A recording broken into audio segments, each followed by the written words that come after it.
All right. Well, hello, everyone. Good morning, good afternoon, good evening. Welcome to the BCV podcast. I am your host, Pastor SaikoWoods, and I have a great show for you today. I have my guest in the green room. Looking forward to having her on very shortly.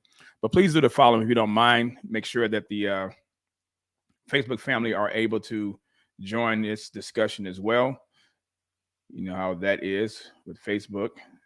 They kind of leave y'all out there. I have to bring y'all in to make sure you are able to join us as well. All right. So please do the following. Please like, subscribe, share, hit the notification bell at the bottom of this video. That way, whenever we go live or post any content, you'll be able to view it. Also, if you'd like to support the ministry financially, you can do that through the donation information below. Also, through merchandise, through the BCV gear, you can also support the ministry through clicking the link below at the bottom of this video as well. Again, I'm excited and looking forward to this. Has been a long overdue discussion with my friend and sister, Miss Jill McLaughlin. And she has an organization, and you're going to hear about it very soon, called Good Trouble Parents. Good Trouble Parents. And she's going to give you the history behind that as well, on how she coined that phrase. Very interesting. So, but we know a lot of what is going on in our society, especially if you are a parent. I would encourage you to tune in, tag a friend, tag a loved one, tag someone who has children as well. If you are an educator, if you are a community leader, if you are a Christian, if you are just a human being that loves truth and loves to ensure that our rights, our values, our systems that help make this country, by God's grace, to be what it is maintained, valued, and or protected, then this this conversation, this broadcast is definitely for you. But first, let's do a few housekeeping. As you always know, people would like to try to come in. Moderators, thank you so much for holding the fort down in the chat. Definitely appreciate that. Good morning to those of you who are joining. Good morning, dear. Loved by God. Good morning, Proverbs. What's up, my brother? Miss Bobby, first one in the house. Just want to go through the comments and recognize those of you who are joining in here today as well. Hello, hello, hello. KL, what's going on? All right. So, yeah, let's get some house house rules in order and in place, so that way everybody can be on the same page. All right. So, of course, you already know the disclaimer here. Copyright disclaimer under Title 17 USC Section 107, allowance is made for fair use for purposes such as criticism, comment, news reporting, teaching, scholarship, and research. Fair use is permitted by copyright statute that might otherwise be infringing. Nonprofit, educational, or personal use tips the balance in favor of fair use. And of course, you know, the BCV podcast hosted by yours truly, that is moi. SaikoWoods is a ministry which strives to address issues, spiritual, social, psychological, etc., from biblical perspective and worldview, using the word of God, that is book, chapter, verse, as a standard for faith, life, and practice. That is Psalm 19, verse 7 through 11, and also Hebrews chapter 4, verse 12. Warning and disclaimer. Warning, Will Robinson. Warning. My content to some may be viewed or deemed and perceived as offensive, harsh, mean, divisive, repulsive, sinful, and even anathema. To others like yourself who joined this podcast, I guess you're a glutton for punishment, some would say. But for others like yourself, it is not. Therefore, it is your responsibility to be convinced in your own mind whether you can in good conscience continue to view, engage, participate, consume, imbibe, support, like, share, and or subscribe to this channel. Romans chapter 14, verse 5b, and verses 22 to 23. It is also the responsibility of you, the viewer, to govern yourselves, comport yourselves accordingly, not mine.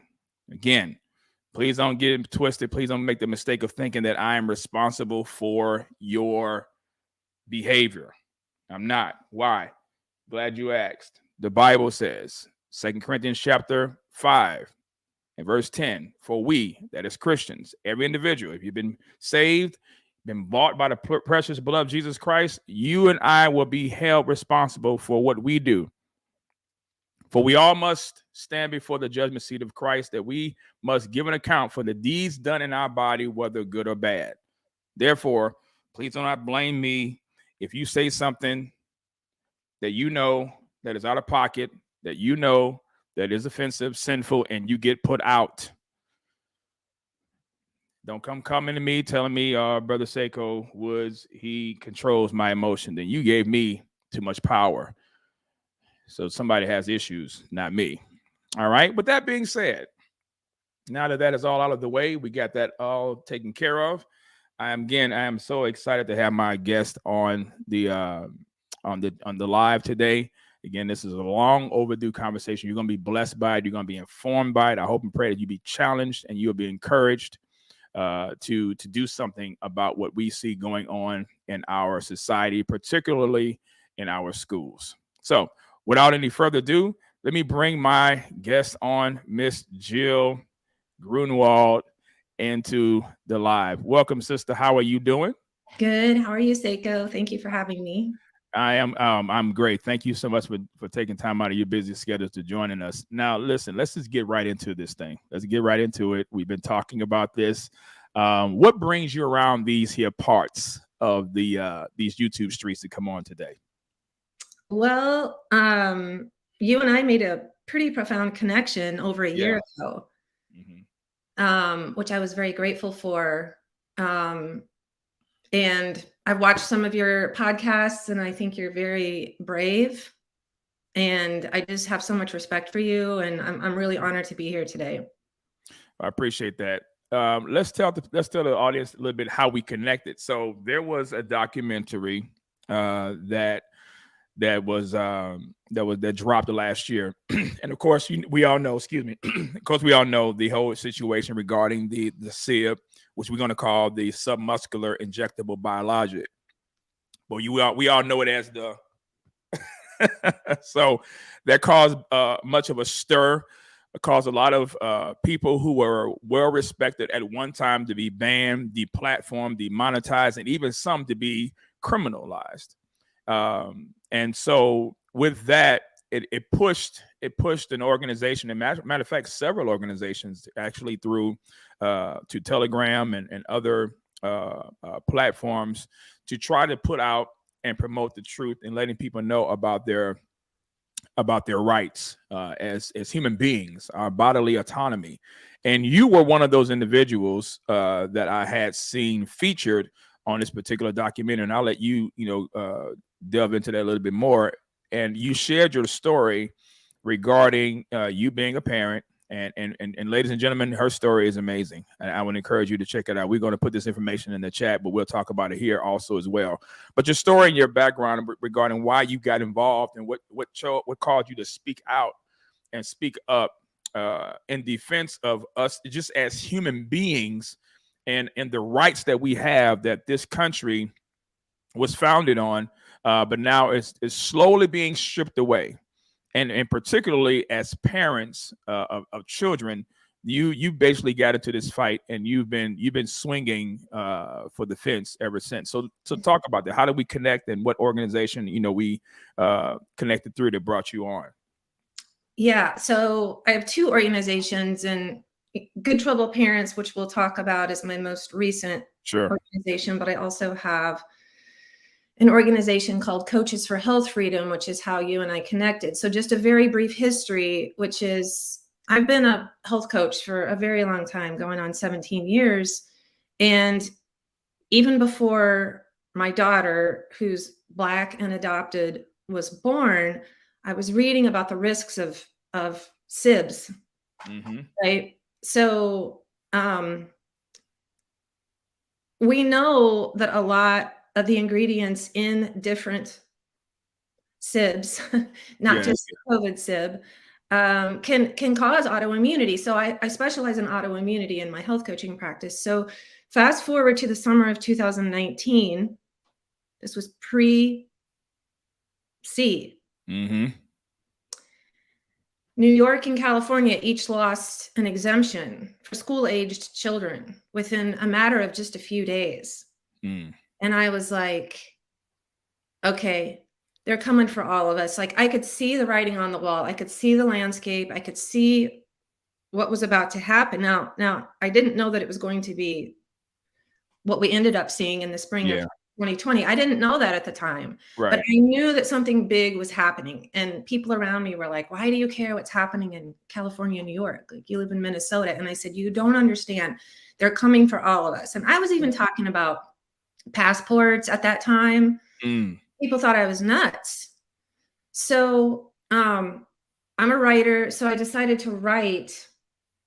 I want to be careful about my language. I spoke out against the forcing of any medical procedure. Right.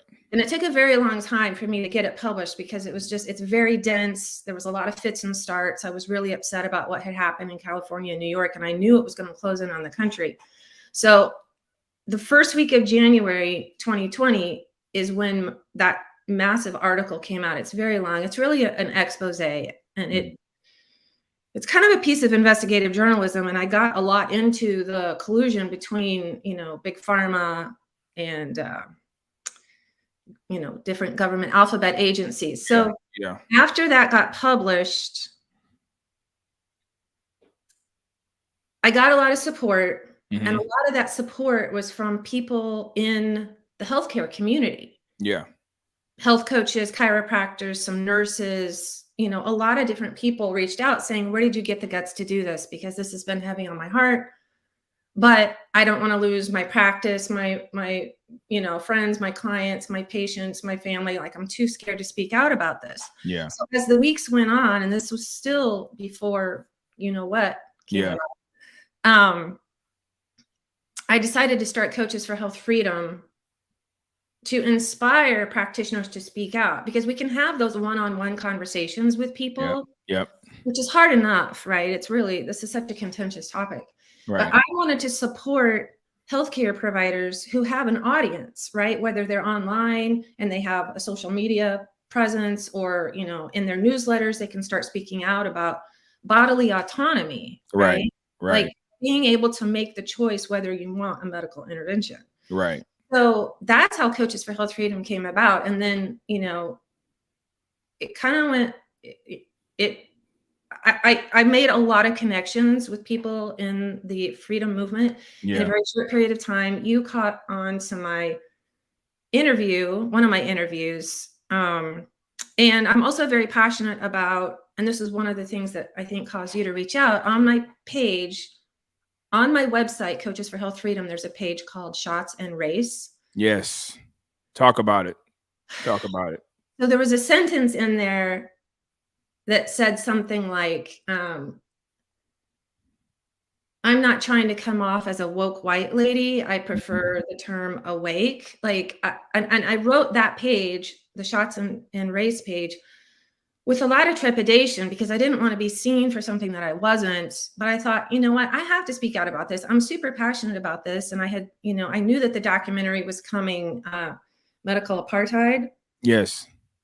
So there's a link to that documentary on that page on my website. But you had reached out because you liked my statement about me not being a woke white lady. And I have to tread these waters carefully, right? Because my daughter's Black, and I'm against a lot of what's going on in the world, not only from a forced medical procedure perspective, but also what's going on in the schools, which we can also talk about. Absolutely. So, the actual Jonathan Otto, I believe, was the creator or founder of the documentary. I would encourage you all to look him up online. Of course, for reasons why we can't really share any of the information as far as videos, is because how big tech is. And so, but I'll put the links up in the comments section below this video as well too. But yeah, what you said regarding Shots and Race and how it disproportionately affects the Black community, and in ways that the media, of course, and even a lot of people don't realize, especially within the Black community. And what stood out to me, number one, of course, you being white, but your boldness, Jill, was regarding that. And then also, most importantly, you do have a vested interest because your daughter is Black. You see what I'm saying? So that just, for me, that just kind of like this tipped the scale for me. Like, you know what? I got to reach out to her, and hopefully she'll respond in a matter of days, maybe a few hours. I think you have responded back to me, and we connected, and we have been trying to, have interviews and things like that, but our schedules were just, too conflicted. But it was that interview and several others that I had seen, but yours was very intriguing and interesting to me, and just, caused me to want to connect with you and reach out to you, because I believe you have a story to tell and information to share that's going to not just help, people in your circle, but to help people in general abroad. So let's talk about, good trouble parents, and we'll move into the CRT piece on that as well. But good trouble parents, how did that organization start? Can I quickly say one more thing about shots and race? And I see on that page that I am not an expert on this topic, and I'm standing on the shoulders of some of my colleagues. So, for example, Dr. Brian Hooker has done extensive research on, how a particular SIB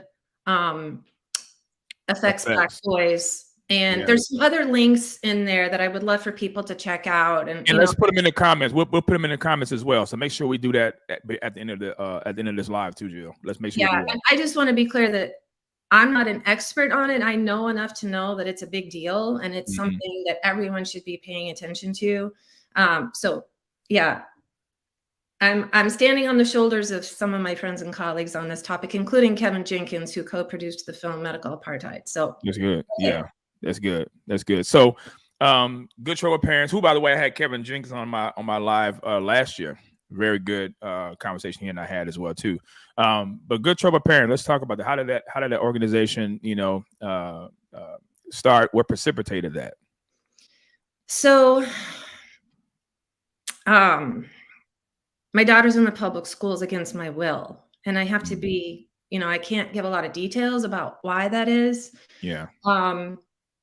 So I started to get concerned about what was going on in the public schools, even when she was like kindergarten, first grade, second grade. It was just like there were things coming home in her backpack and posters on the walls at school that were just so politicized.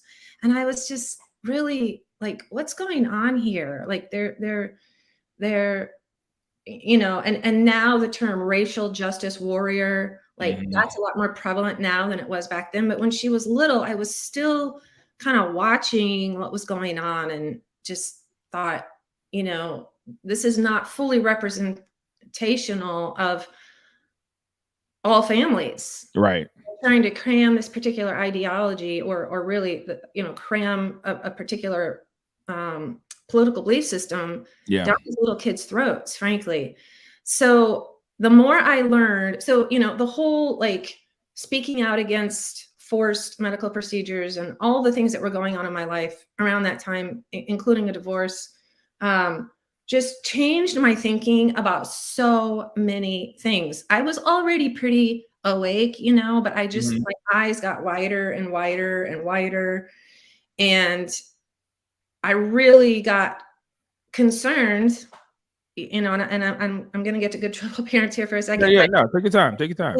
When it comes to schooling, right? I was panicked, and I'm still concerned that certain SIBs are going to be mandated for school. Now, here in Minnesota, we do have exemptions. I hope that we maintain those exemptions. But there was just all these different things going on, and I realized how powerful the school system actually is. And I started to see the erosion of parental rights. Yeah. So I really wanted to homeschool her, and I was not able to do that. I'm court ordered to have her in the public school system. So that was pretty traumatizing. That was very traumatizing. So not this summer, but the prior summer. So the summer of 2021, I was trying to negotiate our way out of it and realized it wasn't going to work. was really consternated and trying to figure out what I was going to do. And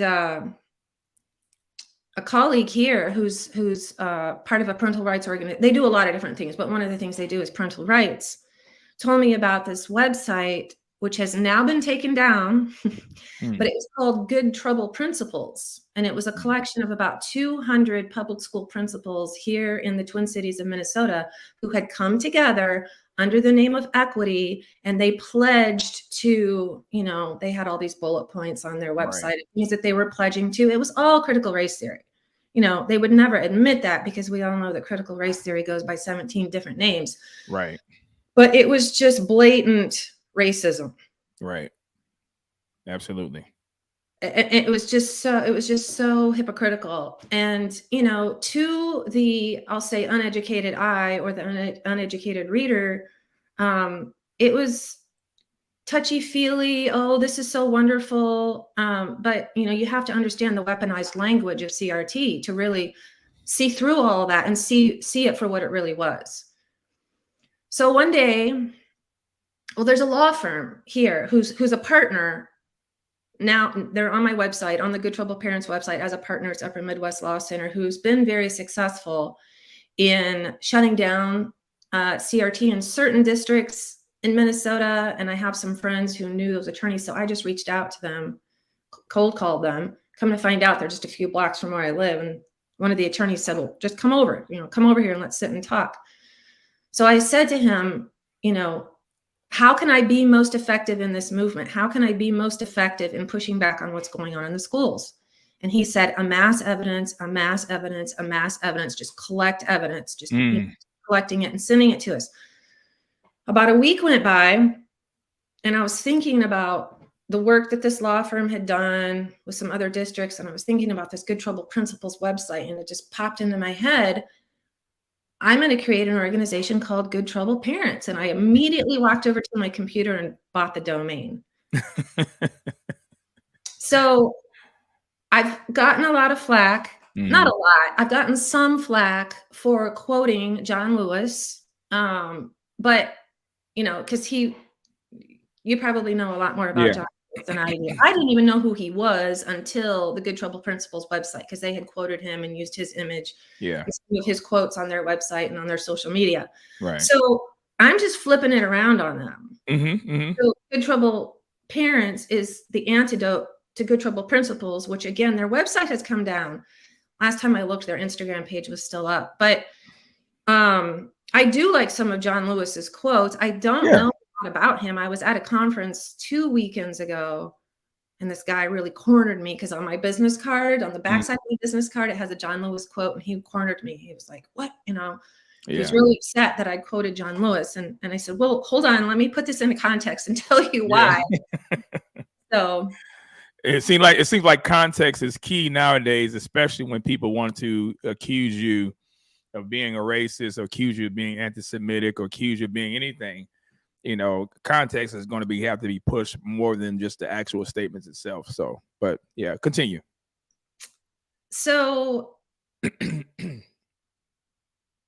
as I was developing the website, I was also looking at a lot of other parental rights organizations, both locally and nationally. There's some very strong parental rights organizations here in Minnesota. There's also some great ones nationally. So I was looking at all their mission statements and, you know, who was behind these organizations. And at one point I thought, you know, what am I doing? What am I doing? There's so many good organizations out there. Maybe I shouldn't do this. But I felt like I have, and I do have a unique mission. So Good Trouble Parents covers a lot of issues. If you go to my website and you click on issues, it doesn't just talk about CRT. It also talks about gender ideology and comprehensive sex education. And, you know, it's not just about CRT, but it has a heavy focus on CRT because I don't want my Black daughter to be groomed to hate her parents. That's good. And I want, so that last sentence there, it says, the latter of which directly harms mixed race and transracially adoptive families. So even though I'm covering a few issues, I really want to be a support for the transracially adoptive and mixed race families, because CRT is so harmful to, I mean, it's harmful to everybody. I don't But particularly them, because like I told you before we came live, you're in the middle, right? So you have a black daughter, you're white, and this issue of CRT can affect your daughter if left unchecked and unchallenged. So I don't know if you've heard me say this, but I think my listeners and viewers have. One of the frustrations that I have, and I'm all my children are black, right? But one of the frustrations I have is that I know people who have bi-ethnic children, and I always hear people talk about the child being black, and I'm saying, wait a minute, time out, flag on the field here. The mama's white or the daddy's white, so we're just going to just ignore the other half, the other part of who this child came from. And so for me, if my wife were white, or if I were white and my wife were black, and my children only identified with one ethnicity of theirs, I would be insulted. And I would also be insulted as a parent if they only identified with the black side of me and my wife's white side was just totally ignored. So I see that as a subliminal threat, and just a straight out diss against parents of other ethnic groups, because that is one of the missions, like you said, of CRT. That the mission is to disrupt, is to destroy the nuclear family, is to change the whole ideology of the family, is to have this revised identity politics. You know what I'm saying? So what you're doing is to be commended and to be supported. Well, thank you. And yeah, I really gave a lot of thought to what am I going to do with this organization? I don't want to just like put up this website and tell my story. So what I'm in the process of doing right now, which it's not on the website yet, but I've been collecting stories from mixed race and transracially adopted families, and I'm going to publish those stories. Some will be anonymous and some won't be anonymous. That's good. So when I was kind of in this place of thinking to myself, what am I doing here? And then I was like, hold on a second. I do have a unique mission here. And one of the reasons I wanted to investigate all these different parental rights organizations was to see if any of them were representing the mixed race and transracially adopted families. And I didn't see anything. And I connected with some stakeholders here locally, some friends who are part of, organizations that speak out on CRT and parental rights. And they said, no, I think you should do this. I think this is a really, brilliant idea. And one of them said, have you ever considered writing a book about your story? So because there are so many good organizations locally and also, nationally, I don't want to step on anybody's toes or it's like, I'm going to stick with my mission, and maybe step on toes is the wrong way to put it, but my mission is to work in my district, which I have been doing. I don't know if you want to hear about that. Oh, no. I want people to hear about you, sister. I want people to know who Jill Grunwald is. So and then nationally, oh, sorry. No, go ahead. Come on. Nationally, I want to collect stories and inspire some of these parents to speak out, because I will tell you, so many are silenced, right? These mixed race and transracially adopted families are so afraid of being labeled as racist. Mm-hmm. So not long after, a local news outlet recently did a story about my story and about good trouble parents, which was really nice. It got a lot of, exposure. And then there was a radio segment a few days later about good trouble parents and a family here in the Twin Cities. I was hoping that local media outlet, Alpha News, I was hoping that article would really get to local people, especially here in my district, right? Because right now, I'm the only person I know of in my school district who's speaking out. So in the next couple of suburbs over, there's a pretty strong collection of of parents and grandparents who have actually been at this for quite a while. Yeah. And, they've kind of adopted me into their group, even though they don't represent my district, but they've been supportive to me, and I've been going to some of their meetings. And one of them, he's a grandfather. He said, Jill, he said, we've been waiting for somebody in your suburb. We've been waiting for somebody to step up. And finally, you're here. Finally, you're here. Somebody has shown up. So the article that came out in Alpha News did prompt a local family, a few local families, but there was one in particular who reached out, mixed race family. And, their kids are biracial, and one of their children is still traumatized a few years later. So when she was in elementary school, she was forced to do an assignment where she had to choose her ethnicity or her race. She was forced to choose, and she did push back and said, well, I'm both. I can't really check one of these boxes. And the teacher forced her to do it. And this child is still angry about it today. She's still traumatized today. I think she's either in 8th or 9th grade now. She's still scarred from that experience because she felt like she had to choose one of her parents. Right.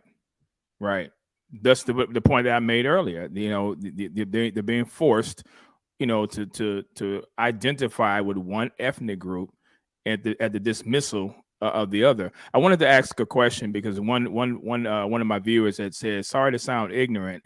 He said, but what is transracially? Oh, that's not ignorant. So transracial adoption is where a family adopts a child of a different race. So it doesn't always have to be white people adopting Black children or white people adopting Chinese children. It could be a Black family adopting a white child. That doesn't happen very often, but it does happen. Gotcha.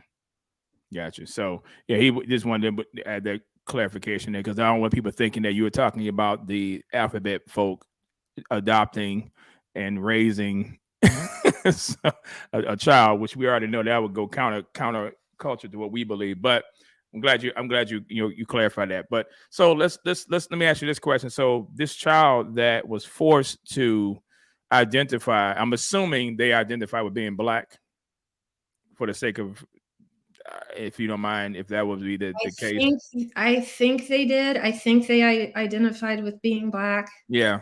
I'm not 100% sure. Okay. Did you know what if the parents responded to that type of situation? Do you recall, or what was the parents' response to that once the child reported it? Yeah, they did. I don't know to the extent of what because this was a few years ago, right, when this happened. But I don't know. I think they did reach out to the teacher, the principal, somebody. But there's been other, instances where I mean, it's really tough. It's really tough, not just for us as parents, right? We're transracially adoptive parents or, in a mixed race marriage. It's tough on the kids, Absolutely. And a lot of people have said to me, whether it's related to Coaches for Health Freedom or Good Trouble Parents, a lot of people have said to me, man, Jill, it's very apparent that you're really here representing all kids. Mm-hmm. And I am. And one of the executive directors of a local parental rights organization here, she and I have become good friends. She homeschools her kids, and she is a force to be reckoned with in the parental rights movement. And, we had dinner a few weeks ago, and I said, why do you do what you do? If your kids are homeschooled, why are you? She's working so hard. She's an amazing powerhouse in this movement. And she said, because the kids in the schools are who my kids are going to grow up with. Come on. There so it is. I'm protecting my kids by protecting, trying to protect these other kids and fighting for parental rights, because these kids are going to grow up together, whether it's in church or sports or so, yeah, there are people, and I know not just her, I know other parents who homeschool their children who are working in the parental rights movement. Yes. I wanted to read this section of your article, of your website, and it's on the About page. And again, the link is already posted. I pinned it in the chat. So those of you who are watching this, if you want to know more information about Jill's organization, you can definitely go there, and it is posted there. But she says here, quote, "As a transracial adoptive parent, this makes my blood run cold. CRT could have staggering consequences on how my daughter views her white parents. As many have said, quote, your black child will be groomed to hate you," end quote. According to an MSN article from 2021 that's now been taken down, critical race theory is dangerous. Here's how to fight it. People are discovering that their children's elementary school teacher has read them a book about whiteness and teaches them how much color matters and encourages them to confront the painful truth about their own family. That is, that they are being raised by racists. And that's just the tip of the iceberg. Jill, comment on that. Comment on that, please. Well, I don't know what to say. I mean, I guess what I would say is I'm keeping a very close watch on what's happening in my daughter's classroom. And I've had some very tough conversations with her teachers, last year's teacher, this year's teacher, the superintendent of the district, the principal, the social worker. Like, they don't like me. I've had really very direct conversations. And I've told them, I don't care if you don't like me. We're not here to be friends. You actually work for me. Come on. And your rights do not supersede my rights as a parent. Come on. Let me make this clear. Yes. So, Minnesotans are known for being very passive aggressive. And when I first moved here, I learned the term Minnesota nice, and people would chuckle and say, "Have you encountered Minnesota nice yet?" Which is actually, there's a lot of passive aggressiveness in this community. And when I first moved here many years ago, I was like, I don't know what you guys are talking about. Like, everybody I've met has been nice and genuine. And, I met I was quickly connected with a nice group of friends, and I just didn't get it. Right. For a few years, I didn't get it, but now I get it. Mm-hmm. I get it.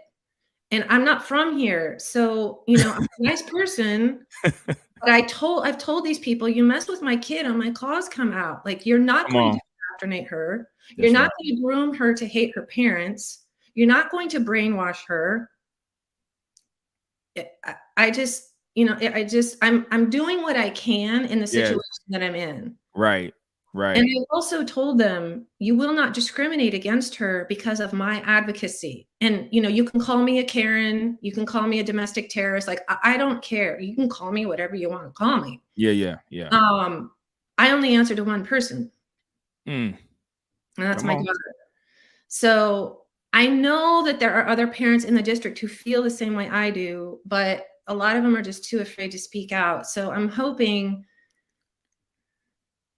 that what I'm doing will empower more people, not just in my district, right? But it's all over. Yeah.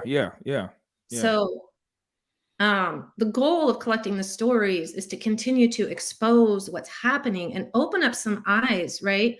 Not just as CRT relates to transracially adopted families and mixed race families, but also, and I'm actually going to ask, my friend if she would be willing to write maybe a guest blog post for my website about why she's doing what she's doing as a white parent of white kids, because what's happening is affecting all of our kids. Right. That's right.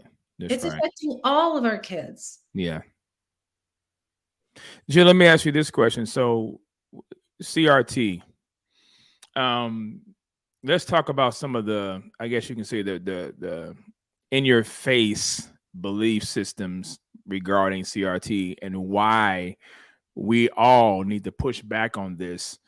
Because you mentioned it in the about, your about page, but as it affects you as a parent, what are some of the teachings of CRT, and why should we never back down from exposing that? Wow, that's a good question. I mean, it's just so blatantly racist, which a lot of people call me racist for calling CRT racist.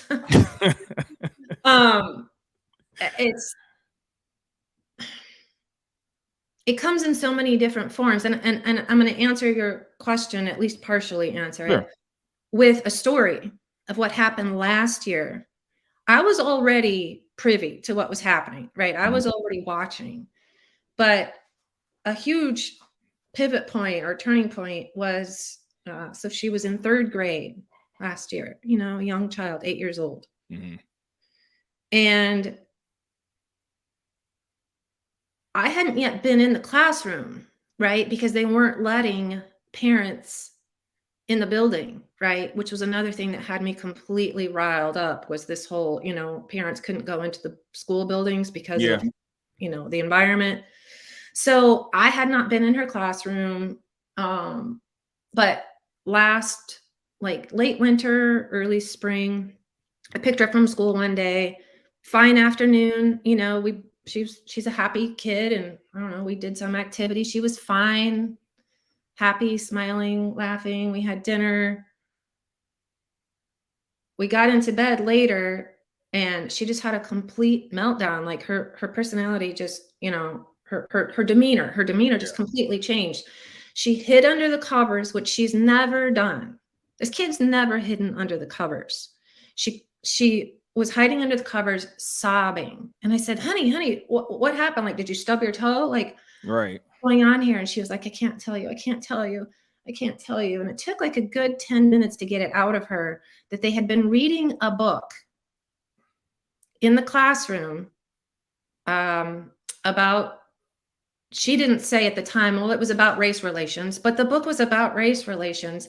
And the teacher was like reading part of the book and then putting it on her lap and talking to all the kids who were sitting on the floor around her. And then she'd read some more of the book and then talk to the kids. And I don't know the exact words that were used, right? Because I got this information from my daughter.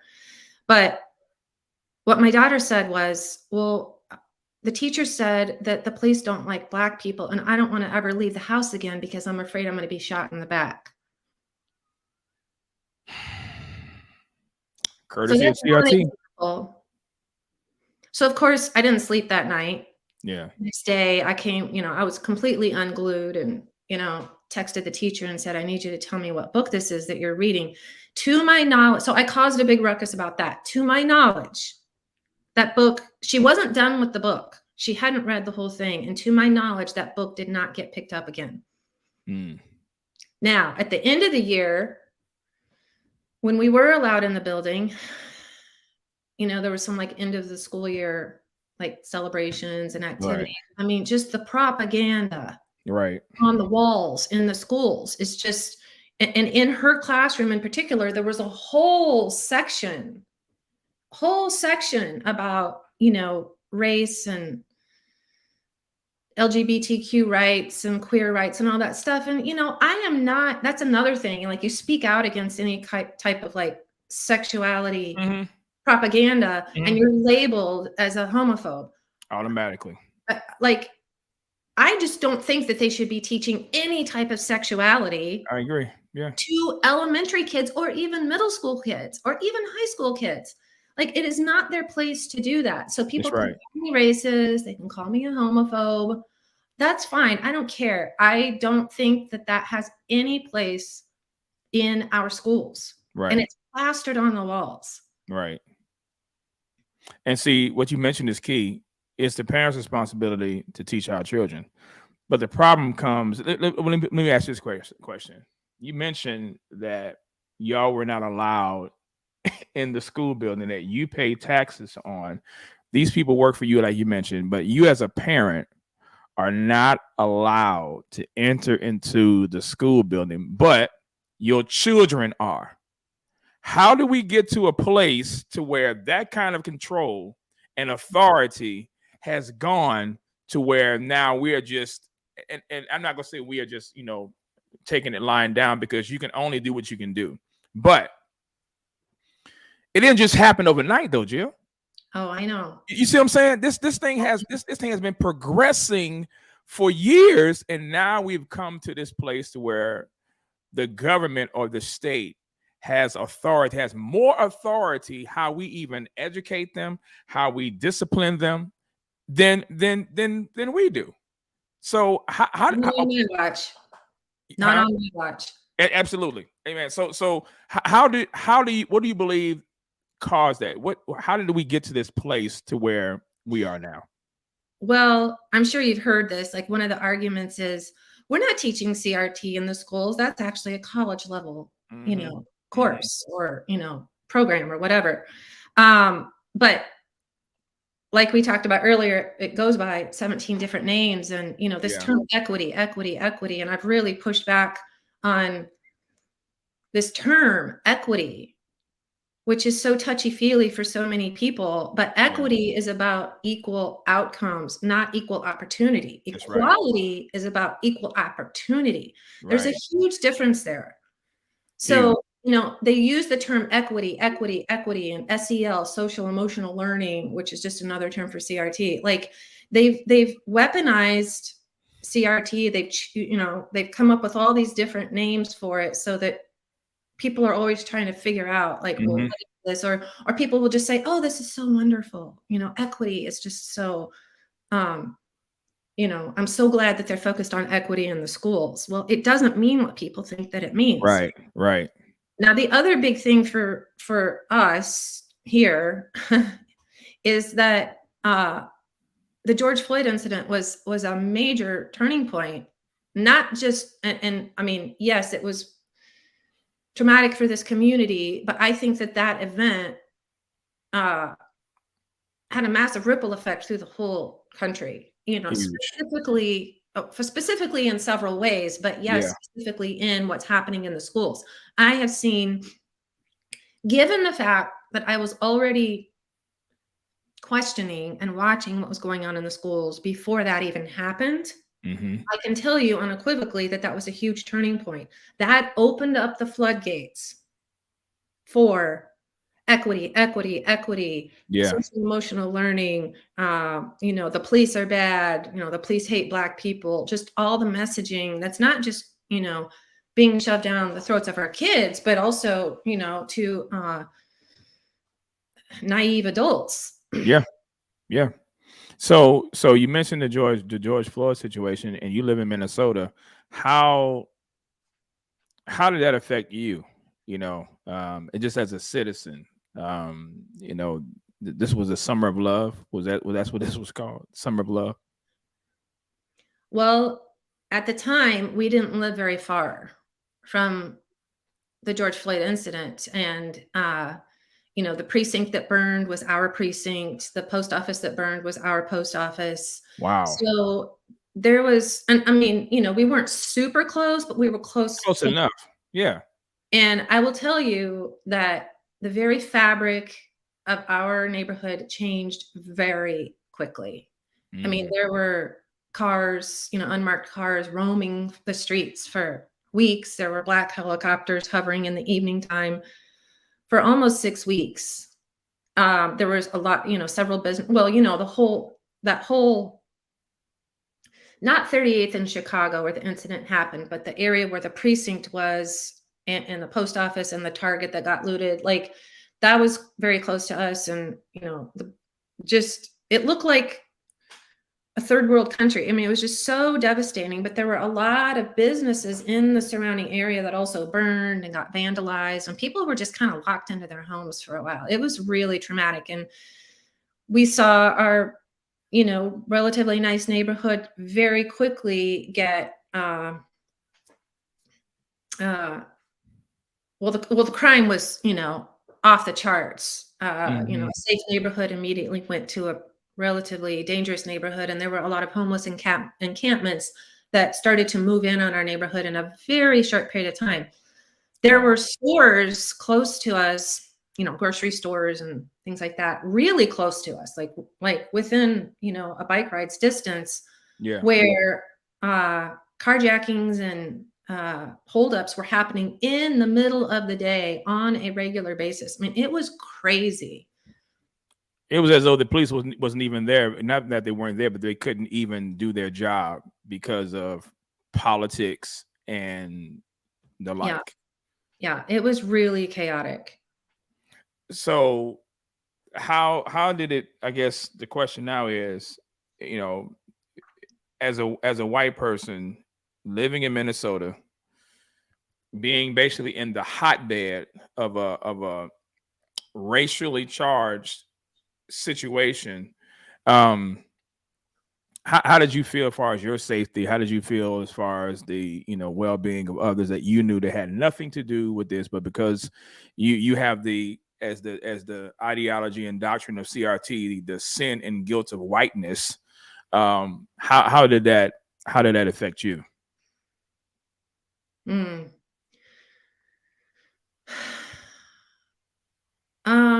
That's a good question. I mean, I guess the first thing that comes to my mind is that I was concerned about the safety and well-being of my daughter, right? Mm-hmm. Like, I had a lot of concern about her even playing in the backyard because, first of all, just the unnerving feeling of having black helicopters hover, but also there were so many unmarked cars roaming the streets, roaming our street in the middle of the day and in the surrounding areas. So I had this I wanted life to be as normal for her as possible. I wanted her to be able to go outside and play, but frankly, I was scared to even let her go outside and play. So as a white person, I mean, at the time,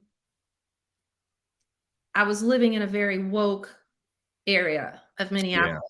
And my politics were changing, my spiritual life was changing, my marriage was changing, my view on parenting was changing, everything was changing very, very quickly. And I quickly realized I am an outsider here. Wow. I'm an outsider with a black child. So I'm supposed to be towing the line. I'm supposed to be towing the Black Lives Matter line. I'm supposed to be towing the, equity line. I'm supposed to be. And I was just like, no, this is not. Like, my eyes open, like I said earlier, my eyes open to so many things quickly, and my life is very different now than it was then. But I was, even that, May of 2020, when that happened, and in the preceding or the following months, I was, I was moving away from who I previously was. Yeah. Or are there other people that you knew that had bi-ethnic children that were embracing CRT out of fear of retaliation, out of fear of ostracization? Absolutely. Absolutely. Yes. And I'd really like to,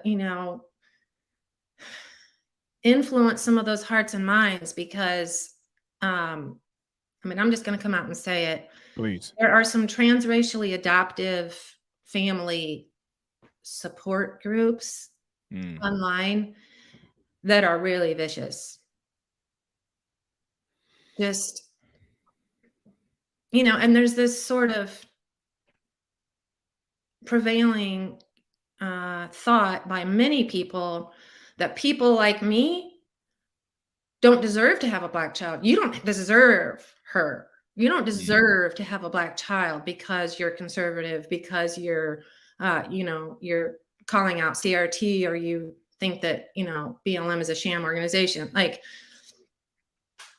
there are lots of people who feel like I don't deserve my child. And in a lot of these groups online, these support groups, so many white parents have asked, the most innocent questions about transracial parenting, specifically, mostly around black children, like around hair care or skin care. And they just get hammered. That's a microaggression against your child. You needed to, if you weren't prepared to answer these questions yourself, then why did you adopt a black child to begin with? And it's like, well, then what's this support group here for? We're not supporting each other. If I should have known these things already, right, then let's just blow up this whole group, right? Why does this group even exist? It's really, I'm going to say toxic. It is a toxic environment. And I'm not saying that every single person in these groups, including the admins and the parents, are toxic, but these white parents feel like they have to kowtow to the prevailing wokeism. Yeah. And I just want, and I used to be a part of those groups, and I kind of observe and go, whoa, like man, these people are really attacking these white parents. And it was coming from Black people and white people. I'm not saying that the Black people were attacking, and it was coming from both sides. So all these woke white people would attack their own, other white parents of Black kids for saying things like, well, it's just. I think sometimes they do that too, Jill, is to try to show, hey, see, I'm not racist. I'm going at my own white people. Yes. You see what I'm saying? I've seen that. It's like throwing them under the bus. They're virtue signaling. Yeah. And that's why I think a lot of this, even this conversation is important, because, I know you're not the only one, but you're one of the ones that are bold enough to speak out. And this has to be, these things have to be addressed, because like you said, our children are going to interact with other people's children, and what we teach them or what we challenge them, it has to be based on truth. So, you having a Black child who's being constantly being taught one thing, and now they have to come home, and you as their mother who loves them more than anyone else, now you have to combat that, and sometimes have to combat it against the very family that you're supposed to be working in tandem with, that are teaching the very things that the schools are teaching, and it has to be frustrating. So I want to ask you, from a wisdom standpoint, you kind of touched on it, but I want to unpack it a little bit, because you said, you're forced to send your child somewhere that if you had the control, you would not do it. So for those parents like yourself, for those parents, and for those who would say, well, because I've heard people say this, and sometimes I'm just gonna be real, I'm gonna keep it a buck. Y'all know how I get down. Some of us seem to lose consideration, empathy, understanding, putting ourselves in that situation. Let me give you a case in point, because there are parents that don't have a choice, like yourself. They have to send their child to Caesar.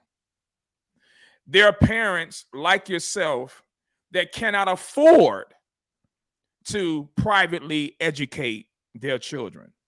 Those are real situations. So when I hear people, because I've heard Vodi Bakken say this one time, and I disagree. I can understand the spirit behind it, but I think there's some nuance to it that needs to be considered. If you send your child to Caesar, don't be surprised if they act like Romans. Well, wait a minute, time out, flag on the field. Flag on the field. Because if that is the case, and I'm just gonna go BCV for a second. God says we're in this world, but we're not to be of this world. My wife and I, we're going through the book of Daniel. Actually, we're talking to our daughter, because she is now placed in a situation at her workplace that she has to take a stand on truth as a Christian, right?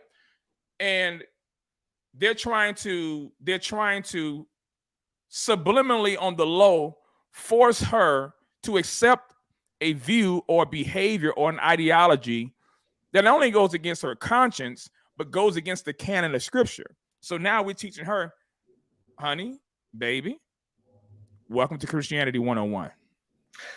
You see what I'm saying? Because see, it's one thing to talk this thing, but it's another thing when you got to walk this thing out. It's another thing where you have to now, it's nothing where you now have to put your Christianity on display on the God you claim to serve in a real life context. So for people who will look at you or will say, well, she should do this, she should do that. See, it's easy for us to sideline, you know what I'm saying, quarterback. It's easy for us to play driver when we don't have no license. So what would you say to people that are in situations like yourself? How do you use wisdom? Because I believe you are. I mean, salute to you on this, sister. I believe you're using wisdom in this and trying to navigate and then trying to teach your child, and then at the same time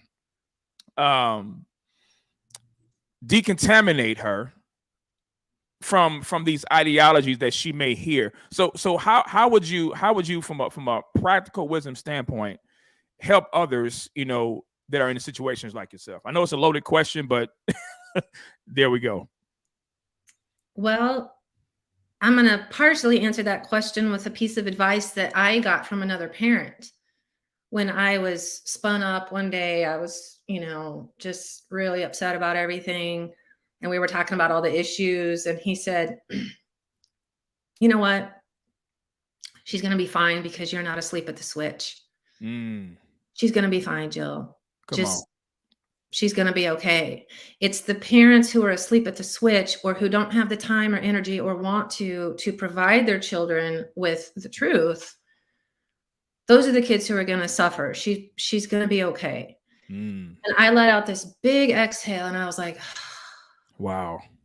So, I mean, I talked to her, and I talked to her in an age appropriate way. It's not like I beat her over the head with, okay, you learned that. Okay, well, let me show you the opposite. Or, I just gently inquire about what's going on in the classroom. And we've talked about her feelings about having white parents. And, she's a very expressive kid. She's very articulate, she's beyond her years. So she's like, Mom, I know. Like, and she's even said, and I published this on my website, her statement one day where she's like, man, Mom, they talk about race and how we're different but then they turn around and say, well, we're all equal. And she's like, it's just so confusing. I mean, this was at the end of the school year last year. This is a third grader saying this. Come on. And I had not brought up anything related to school. She, just opened up one day and was like, yeah, this doesn't make any sense. And I'm like, yeah, no, you're right. So my advice would be, we go to church. I have some fun books, that are more representative of like what real, American history is. And, she loves those books and she's excited to read them. So it's not like I'm cramming like an alternate or opposite politics down her throat. I'm just gently exposing her to what I feel is quality literature, a spiritual life. And we do talk about the ridiculousness of, some of the things that are going on in the world. And, she gets it. She gets it. And she comes up with really good questions. And they say when your kids ask questions versus just sitting there and, versus them just sitting there and listening to what you're saying, they digest the information and then turn around with intelligent questions. Then you know that you have them. And that's good. There's something that you had mentioned. You said that you were talking to a woman about your situation, and she gave you, some words of advice that was that made you say, "Wow, okay." I believe that's the key factor as well too. What we say to people when they're going through, you never know. And I have to say this to those who are watching. What we say to those who are in situations like Jill's and others, you can help them, or you can even make the matters worse by hurting them and having them to feel that they're the failure when they have no control over those situations. The Bible talks about how gracious words bring healing and reckless words pierce like a sword. So when we're loose with our lips, or when we don't consider how what we say can affect other people, the fact that this woman came to you and said she's gonna be fine. I mean, the power of gracious, timely words. The Proverbs speaks about these things, and I would encourage all of us to read the book of Proverbs, the book of wisdom. I mean, come on. But it talks about the appropriateness of a timely word. I mean, a right on time. That's what I needed. An exhaling word that was able to help you to say, you didn't just rest on your laurels and say, okay, well, I ain't gonna do no. If anything, it further invigorated you and further, fortified you to keep pushing. While at the same time, you have people in your life to let you know, hey, I see what you're doing. Keep doing it. Keep doing it. Keep doing it.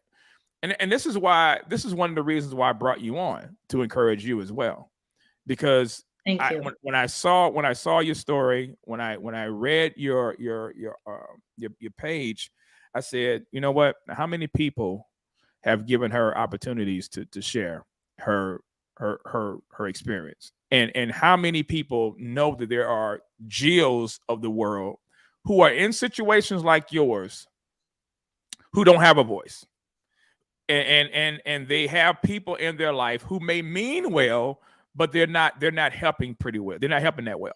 So this is why I believe, as Christians, we have to be careful regarding what we see. If what you're saying is not going to help that person, especially when you already know that they're doing everything they can, I'm going to be gracious when I say this. Just shut up. Just shut up. I mean, just be quiet, because you don't know what you're talking about. And I go as far as say this too, Jill. I told people like this: if you are so pro private school, so pro charter school, so pro homeschool, and you're telling these public school parents how to educate their children, simple, cut a check. Cut.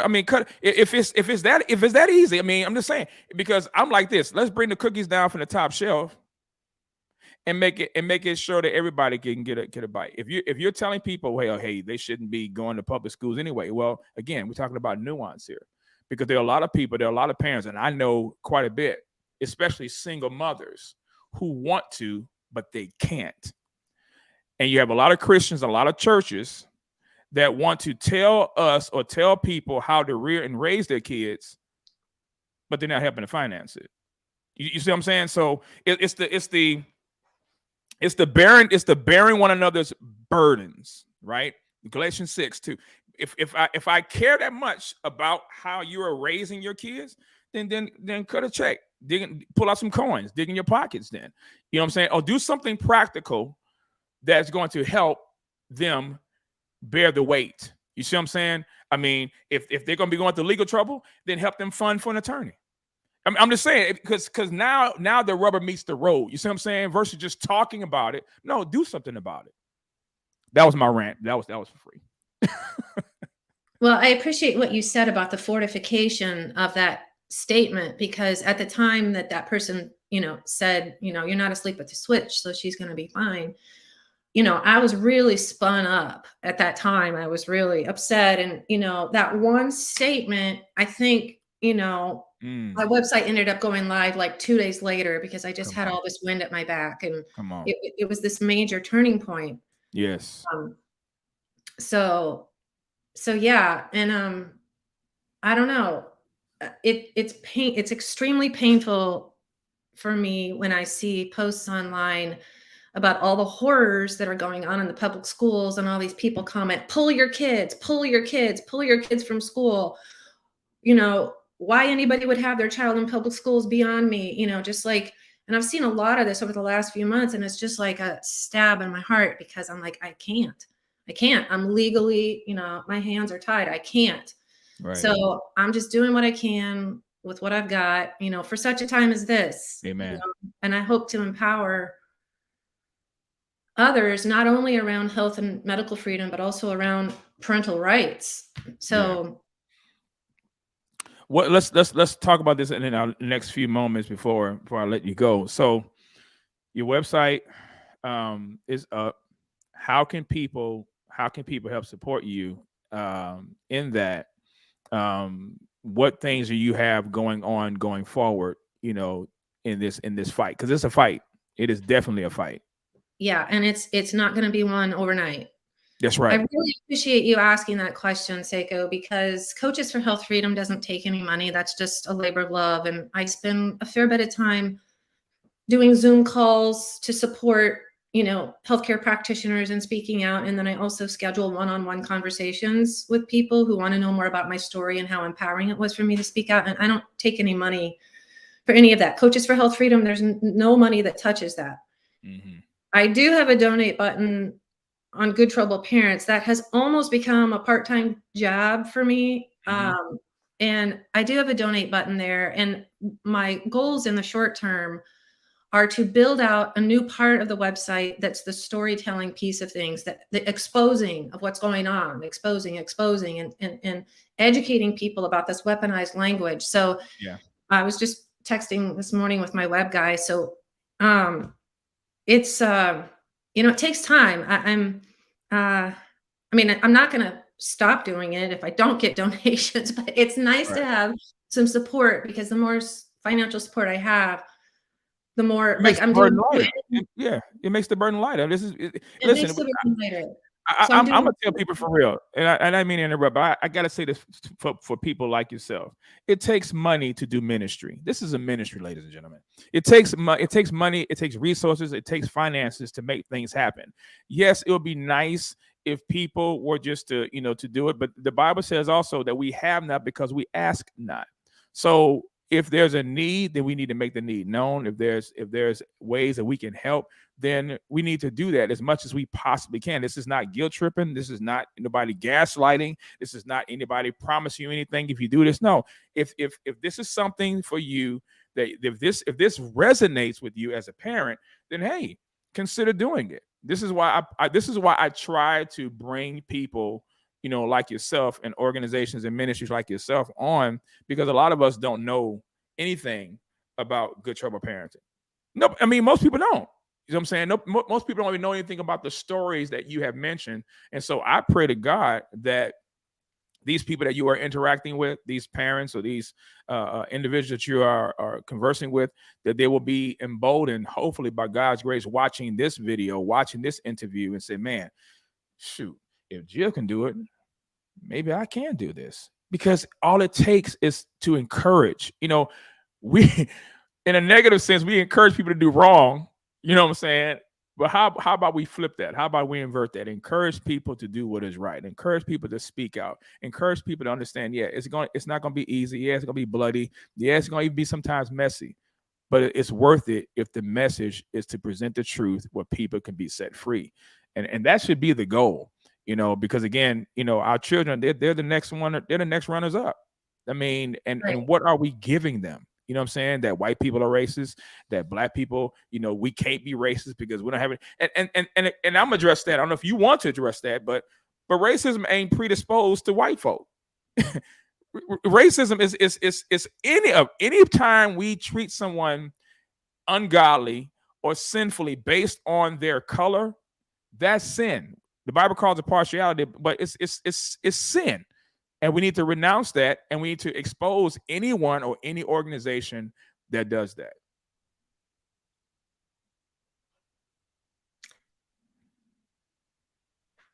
Yeah.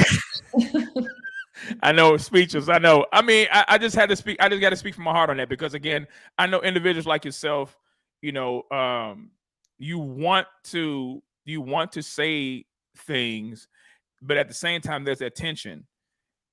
I don't be considered being racist, but this ain't right. I don't be considered being a Karen. This is corrupt. I don't be considered, causing division. But this is over here is divisive. So that's that tension. But I just want to encourage you, keep standing, keep speaking. Don't let anybody silence you. You always have a place here. As long as you're doing this, what you're doing, sister, you're gonna always have a place here. People in the chat's gonna pray for you, gonna support you, gonna put your information out there, because I'm telling you, it needs to be presented. GoodTroubleParents.org is the organization, and it needs to be presented in a way that people understand that it's not just this behind the scenes stuff that you're doing. No, you're trying to put this information out there in the forefront, so we can all be educated, we can all be informed, and we can all encourage others who are like yourself, that don't have the support of our school systems to make sure that our children are educated in the ways that we are paying our tax dollars in doing so. Yeah, so true. So final thoughts. Let me do this real quick. I'm going to populate your website, I want to cover one more thing here. One more thing, because this was also helpful to me as well. And it was just under the section of your of your about page. It says, come on, share, stop playing. All right. It says in schools and workplaces across the United States, Americans are being indoctrinated with a divisive anti-American ideology, CRT, which is critical race theory, based on cultural Marxism. CRT bullies and demonizes whites while infantilizing and denying agency to blacks, creating a deep racial rift. As Abraham Lincoln famously observed, quote, "The house divided against itself cannot stand." CRT aims to divide the American nation against itself and burn down the house. And that's a quote from Black Eye for America, how critical race theory is burning down the house. Who wrote that? Oh my gosh, it's on the tip of my tongue. Where's the link? I think I got the link right here. Highlight it. Let me see. I think I can highlight it. It's on Amazon. Okay, Carol Swain. It sounded okay. Carol Swain. Yeah. Dr. Carol Swain. Yep, there it is right there. Black Eye for America. Okay. I would say one of the most rewarding aspects of this journey for me has been connecting with the Black community, which I had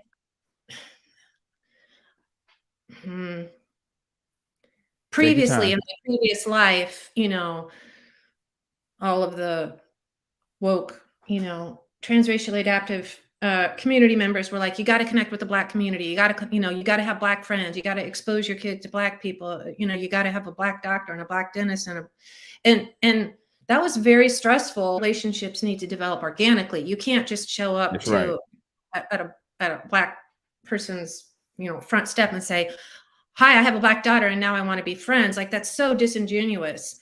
We did have Black friends at that time, but according to the mob, it wasn't enough. Now that I am where I am in life, I have the most amazing, including you, I have the most amazing Black friends who share my values. And I want to make it really clear, and anyone who's listening to this probably knows this, there are so many Black people who are saying, get critical race theory out of our schools. That's right. Get it out. That's right. There are so many people in the Black community saying this is racist. Yep.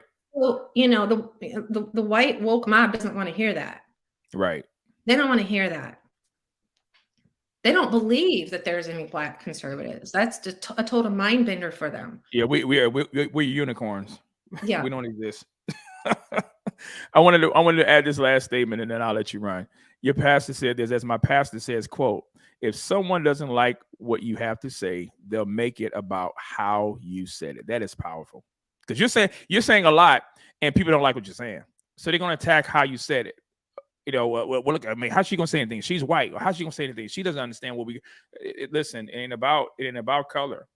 It is about how this is affecting the next generation, which is our children.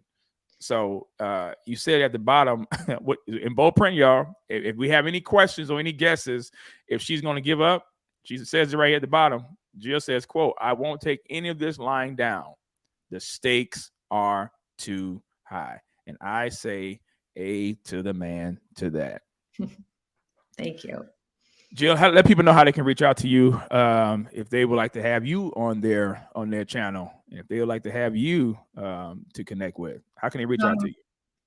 You can go to my Good Trouble Parents website. There's a contact button there, and you can just email me through there, or the Coaches for Health Freedom website. There's also a contact button there. So those emails come to me.